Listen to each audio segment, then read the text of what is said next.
Mga kardabs, relax na kayong dagway sa tong operator, oh. Perti kayong nakuha damage ron mga kardabs. Pero okay na kardabs. Pwede ra ko na paningkamutan ako yung mabayad kontra atong operator mo malanganin. Mga kardabs, magtiwas mi ani karon kardabs oh, katong masangit bitaw ganiha. Oh.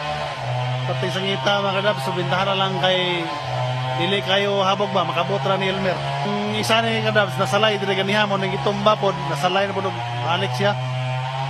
Mo ra berda ni Elmer ron.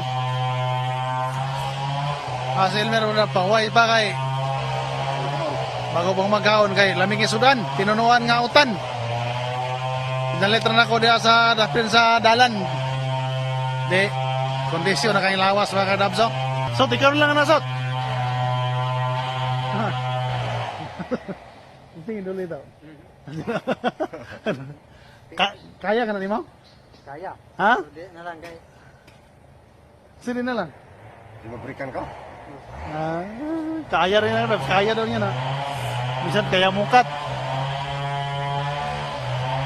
Maraming bigas.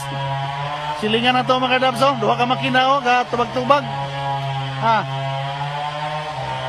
Tuka na, taga-siyay na o, kuan, taga-diplahan. Na sila diha. Na sila tunga-tunga. Kami rin nasa pinakatumoy. Mga kardabs, tanawa na yung kahoy o. Dako kay damage mga kardabs. Relax na kayo naong sa itong operator mga kardabs o. Iparting saya nga kayo sa kahoy mga kardabs. Wagi na gamit, isa kadupa kapin. Wagi tayo mehemo na kardabs. Pwede palang ilubong ng nabuha kardabs o. Ato ng ilubong siyuta. Kaya rin hindi makita na itong bagte kayo rin nga may nagbantay. Kaya klaro kayo mga kardabs. Kung maabot rin nakakombat. Mabadlungan kinmitanan. Gumikan na yung kahoy na buwak. Kaya iparting saya nga kayo. Saon mga kardabs o. Amagin ditoyo. Lisod na pod kayo og padakan tog laba-laba kay nagkuto-kuto naman mo nang gibrahan lang ni Elmer bisag gamay laba-laba wa pod niya tagda kay muhaplos po tong kahoy nga nasta